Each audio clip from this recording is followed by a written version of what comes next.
How is Boris Johnson earning millions? Welcome to Mark and Pete. Here's a thought.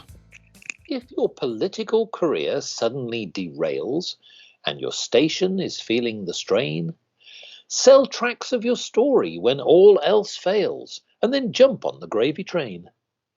Yes, Boris Johnson, the former Prime Minister, has earned nearly £5 million since he left his role. Now, this is a staggering amount of money. How has he done it? Well, it seems that Mr. Johnson has been going on many a tour, presentations, speaking events, writings and advancements for some of his books and many other things. Well, many people will say, well done, Mr. Johnson, you are earning your crust. But the fact of the matter is, many people will say, hold on, he's an elected member of Parliament. Where is the integrity of his cause to serve his community? Clergyman Pete, I ask you, do you think that Boris Johnson is just on a ticket to ride? Well, I can simply answer that by saying yes, he seems to be out to make as much money as he can. Now, looking back on it, shouldn't be saying, in fact, that that was always the case. It does seem, looking on his career as Prime Minister, what he wanted to do was be Prime Minister and wasn't that interested in doing the job. And having the position of Prime Minister, or more accurately, having had the position of Prime Minister, gives you a ticket to print money. I mean, Boris Johnson, what has he made, about 5 million this year on top of his salary of £84,000 a year, which he receives as a member of Parliament. Now, that's a lot of money, and I think all of it was made after he left. Correct. That's the whole point. After he left as Prime Minister. Yes. So no wonder he didn't seem particularly upset when he resigned. He seemed quite jaunty about it. Well, yes. Yeah, so what is the motivation behind people who are elevated to these high positions of the country? Is it purely selfish? And it does seem to be that's what it looks like. Well, it does. Anyone looking at this, it seems that he's just cashing in, and from how he handled himself as Prime Minister, that he always intended to do it. Well, many people have been scratching their heads wondering why he did not make the political comeback that we thought that he was going to. So, as we all know, he left in ignominy, and Liz Truss took over. When Liz Truss left, it left a gap. You may say there was a gap. It was Liz Truss. But nevertheless, the fact of the matter is that he decided not to run against Rishi Sunak. Well, when you get a £510,000 advance for his political memoirs, along with 1.8 million registered since leaving office for 9 speeches delivered in the US, India, Portugal, the UK, and Singapore. And I'm sure there are many others on the horizon. Yes. The fact of the matter is it all tots up to nearly £5 million. Now, okay, that's where he is today. So you wonder, well, maybe actually coming back to be Prime Minister was not as lucrative. Now, of course, the cynical will say, well, what would you do in his situation? Well, the fact of the matter is he's not the only one, is he? Because, of course, we've seen other people do this. We've seen Matt Hancock, for example, suspended as he was. The fact is he went off to join I'm a Celebrity, Get Me Out of Here. And he earned hundreds of thousands of pounds. Should he have done that? Many people said no. So is it really that we deserve the politicians that we get, Clergyman Pete? Or what other mechanism can we put in place to stop this happening? Because it seems that he's not the only one. I'm going to reference somebody else, another hero of the past, Tony Blair.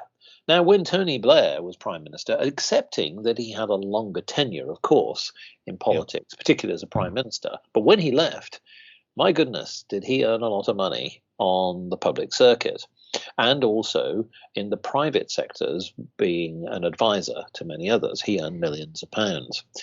And this, you could say, is that he served his public, but still at the same time, there was a good cash payout at the end.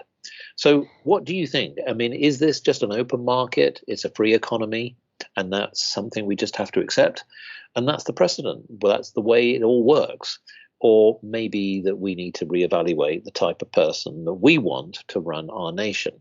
I ask you, President Pete, what is your take on this? Well, there is a mechanism to recall MPs now if you get a petition that's have signatures, and I think we should use it more. I think when people show lack of integrity, they need to be removed from public office, and it's a relatively new, but there is a mechanism to do it.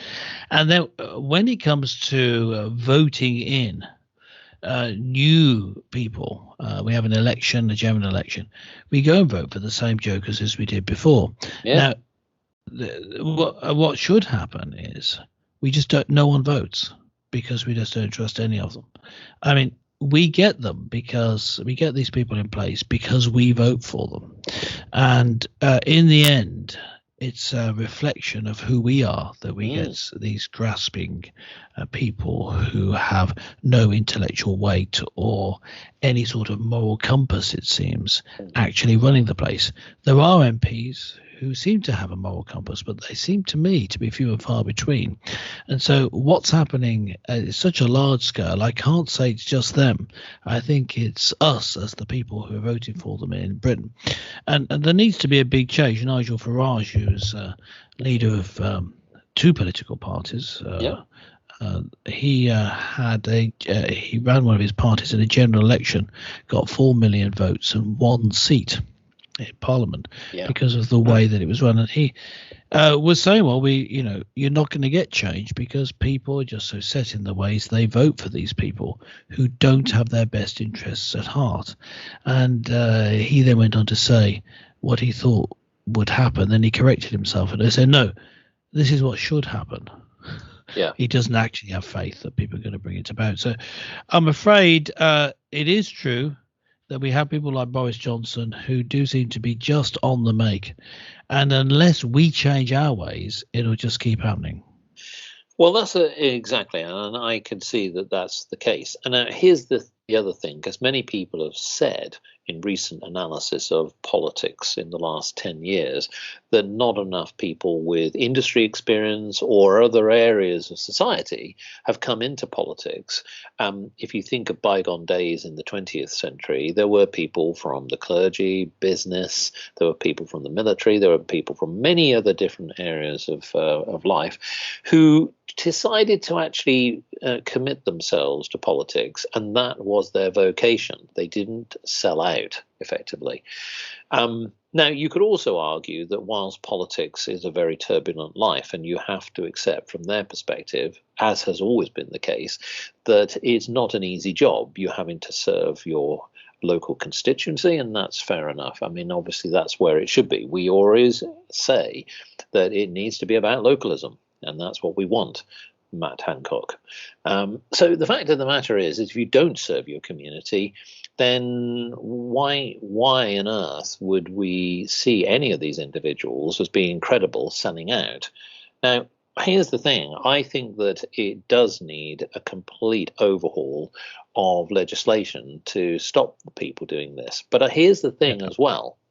I'm very happy for MPs and indeed even the Prime Minister to be paid more, because I think it's reasonable to say that whilst on average earnings that MPs as well as the Prime Minister today earn more than most, it's still a relatively small amount than in the private sector. Some of the individuals in business can earn 2, 3, 4, 5, 6 and even 10 times as much. And yet there isn't the incentive to come into politics and stay in the role. And so to me, I think that we've talked about this before. The system is broken. It doesn't work. And we've seen, as you say, that we tend to attract a certain type of individual. But maybe then if we could see a way forward, that there's a way of actually incentivizing people from industry as well as other areas of society. I mean, do you think that that is one way going forward? More of an incentive is effectively a longer term commitment. Yes, I do think that you need a better career structure than do your job, and then as soon as you get out, you'll earn millions, because that is just a recipe for corruption, isn't it? And not paying people enough while they're working is a recipe for corruption while you're on the job, Matt Hancock. And so what you have is structural changes we could make. You're right, that could improve matters. And I think that something else that we could do, we could make it easier, more obvious how to recall your MPs. And another thing you could do is have the selection of MPs being an open primary. That is to say, having people, rather than having people just in the party selecting a candidate who you then vote for, you actually have the electorate voting for the candidate. Yeah. And that would mean they were exposed to scrutiny that they're not so much. It can get out of hand in the United States. Being exposed to scrutiny means people hounding you and interviewing your close relatives, trying to make them out to be idiots and charlatans and that sort of thing. So it can go too far, but I think a step in that direction, having some sort of open primary, would help. Well, here's the other thing as well. I'm very much in favour for MPs doing other activities in the way that if they, say, for example, let's say if they commit time, agreed time, to a worthy cause like a charity. So anything that they earn outside of being an MP goes to a worthy cause, meaning all of it, not just some of it, Matt Hancock. And that would be certainly something that I could see then playing to a cause and playing to something positively political, in the sense that it supports the cause of the nation or the community. Matt Hancock. Yes. Matt Hancock, Boris Johnson sold out and sold their souls for filthy lucre. And in some point in the future, they will reap their just rewards. Sadly, at the moment, they're just reaping lots and lots of spondulics, lots of cash. And so we have to watch out for the way that we're treated and put into place some changes. That's what we're thinking about this on Mark and Pete, this subject on Mark and Pete. Let us know what you think. You just have to go to markandpete.com and leave a comment. Make sure you subscribe, then you can leave a comment on this and every episode. But I guess that's it. Any final comments, Mark? Well, no, I certainly would say it's I'm open to any kind of incentive, and we're waiting for I'm a Celebrity, Get Me Out of Here. I could see Clergyman Pete eating some very strange substances in the jungle. I get paid far too much doing this job. But yes, catch you next time, everyone. Bye for now.